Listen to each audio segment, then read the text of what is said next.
At 2 a.m. on May 2, 2026, Spirit Airlines shut down. Not restructured, not merged, stopped. Trash bags went up over its ticket counters. 6,000 employees learned they didn't have jobs by opening an email. In Fort Lauderdale, where Spirit ran 54 routes, the collapse landed like a demolition. Fort Lauderdale's annual passenger count for 2025 had already fallen 8.5%, the worst decline of any major Florida airport since COVID. Now it lost its anchor carrier overnight. Miami's passenger numbers had fallen too. Orlando's growth was essentially flat. 3 of the busiest airports in the state of Florida were going in the wrong direction. Then there was Tampa. Tampa's CEO went in front of a city council 2 weeks later and said something that shouldn't have made sense. Quote, "There's not going to be a drag on connectivity for Tampa International. Every route Spirit flew, other carriers were already flying." In a year, every other big airport in Florida lost passengers, one, grew steadily.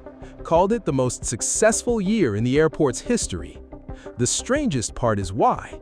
Tampa didn't win by being bigger. It didn't win by being cheaper.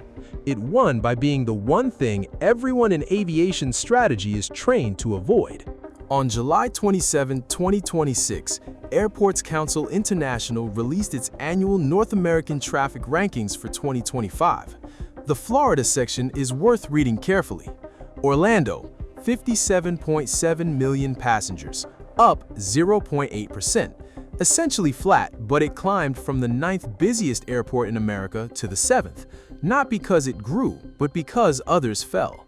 Miami, 55.3 million passengers, down 1.1%.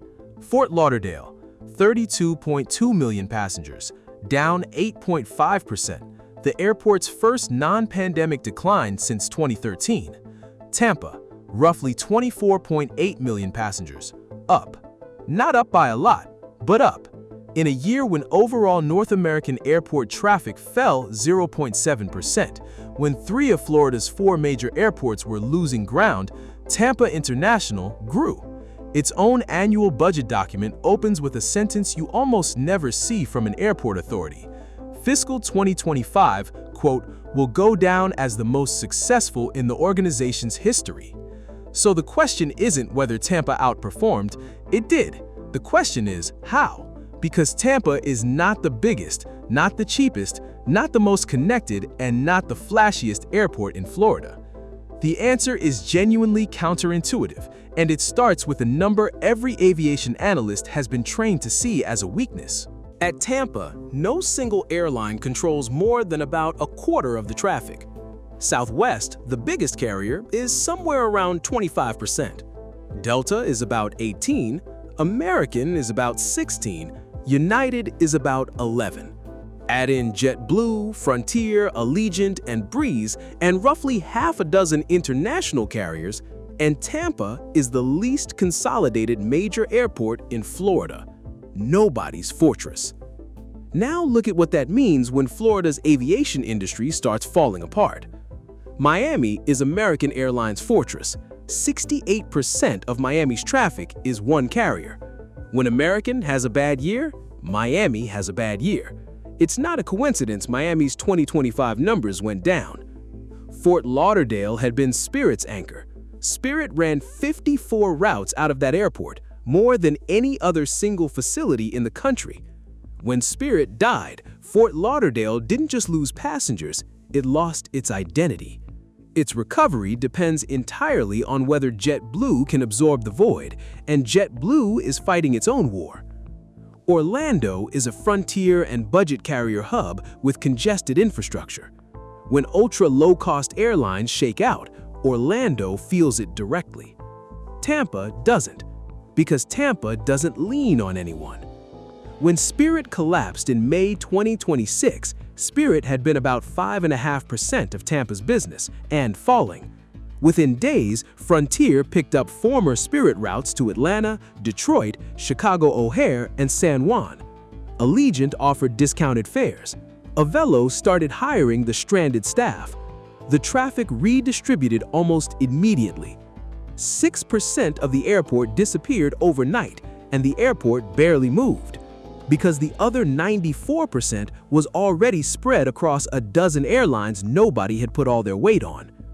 This is the exact opposite of every strategy playbook in American aviation. Airports fight for fortress carriers. They give up gates, sign 20-year leases, build entire terminals around one airline.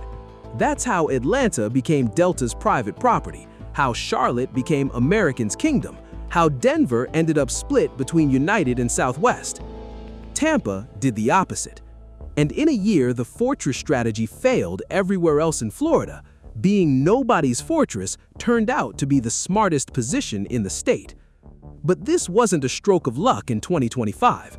Tampa has been architecting this for over 50 years. On April 15, 1971, the same year Southwest Airlines flew its first flight in Texas, Tampa opened a terminal that had never been built before, anywhere in the world. Airport Director George Bean's design was radical. Passengers would use one central landside terminal. Aircraft would park at satellite airsides connected by fully automated shuttles running on air cushions, moving between buildings in 42 seconds. Nobody would walk more than about 700 feet from ticketing to gate. Nobody had done that. Every major airport at the time was built like a single long finger. You walked the entire terminal to reach your gate. Tampa's landside-airside concept was the first automated people mover system in commercial aviation history. Miami copied it, Orlando copied it, Las Vegas copied it, Dallas-Fort Worth copied it, London Gatwick copied it. The template quietly became a global standard. And Tampa never stopped refining it. Which is why, decades later, Tampa consistently wins the awards no airport in Florida wins. J.D. Power's 2025 North America Airport Satisfaction Study, Tampa's second among large airports, back-to-back #1 in 2022 and 2023. Airports Council International's Airport Service Quality Award, #1 in its category 3 consecutive years. That matters commercially, and here's why. Airlines don't just chase the biggest market. They chase places where turning aircraft is efficient, where passengers move quickly, where the gate-to-gate experience isn't chaos. Tampa's satisfaction scores aren't a vanity metric. They're a signal to every airline network planner that flying into Tampa is easy. 55 years of infrastructure discipline. That's the reason a dozen carriers spread themselves across this airport in the first place. Now, Tampa is betting $1.5 billion that the same discipline will unlock the one number that still doesn't add up. The number is this. Roughly 50% of Tampa's international travelers do not fly out of Tampa.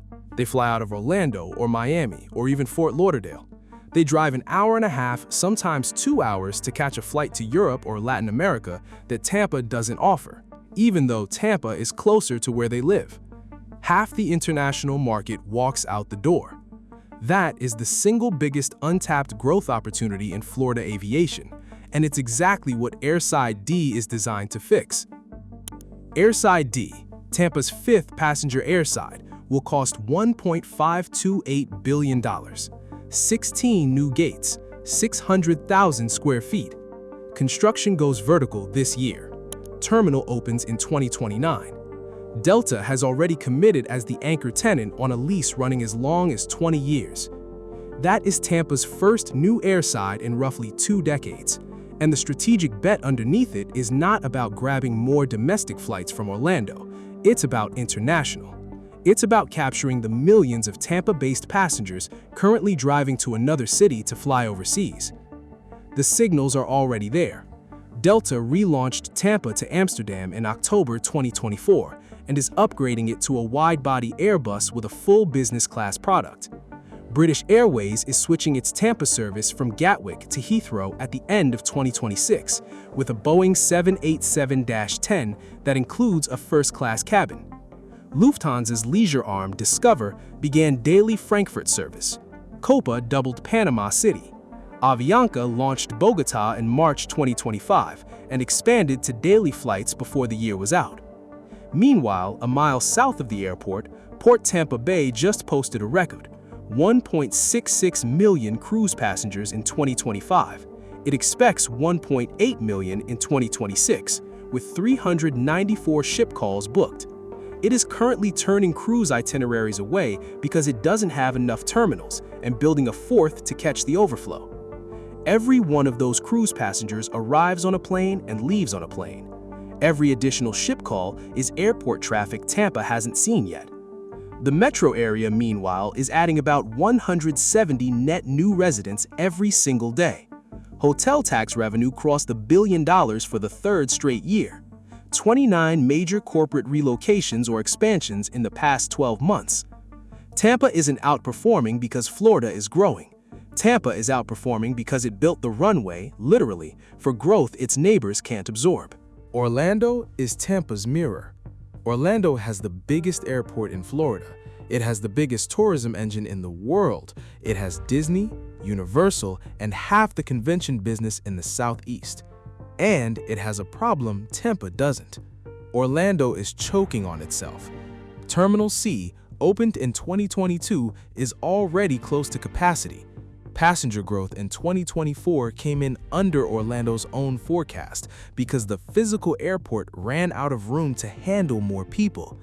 In October 2025, Orlando's board approved a $6 billion 10-year plan just to build its way out. That plan will work eventually, but eventually isn't 2026. And for the next several years, Orlando's growth is capped by Orlando's own infrastructure. Meanwhile, 85 miles due west, an airport with a J.D. Power satisfaction rating and no capacity crisis, is quietly building 16 new international gates. Tampa doesn't have to beat Orlando. It just has to be ready when Orlando can't absorb anymore. The Miami problem is different, but rhymes. Miami is fully committed to being American Airlines' international fortress. That's a strength when American is strong, and it's a ceiling when passengers want another option and there isn't one. When you're American's captive market, you go where American goes. Tampa is nobody's captive market. That is why when British Airways decided to upgrade Tampa to a full 4-cabin flagship service, they didn't upgrade Miami first. They upgraded the airport that could hand them a differentiated product. So here is what to watch over the next 3 years, because Tampa's quiet win in 2025 is not automatic, and the same underlying story could keep going or could stall. Watch whether that 50% international leakage rate actually falls. If Airside D opens in 2029 and Tampa's residents keep driving to Orlando to catch their European flights, the bet failed. If it drops below 30%, Tampa has become a genuine international gateway for the first time. Watch whether any airline tries to build a real hub. Right now, Tampa's strength is nobody owns it. If a carrier makes a serious play, Delta expanding beyond Amsterdam, JetBlue shifting Florida attention from Fort Lauderdale, Frontier consolidating post-Spirit, Tampa's dynamic changes fundamentally. And watch what happens to Orlando. If the $6 billion rebuild finishes on schedule and adds real capacity, Orlando gets its growth engine back. If it slips, infrastructure projects usually do, Tampa's window widens. But right now, in 2026, Tampa is doing something almost no airport in America is doing. It's growing while its neighbors shrink. It's investing while its neighbors triage. It's winning the international market a mile at a time while the biggest airport in Florida can't fit another gate. American aviation is built on fortresses. Big carriers, big hubs, big bets, big losses. Tampa is winning by being everyone's second choice. And in 2025, that turned out to be the strongest position in the state.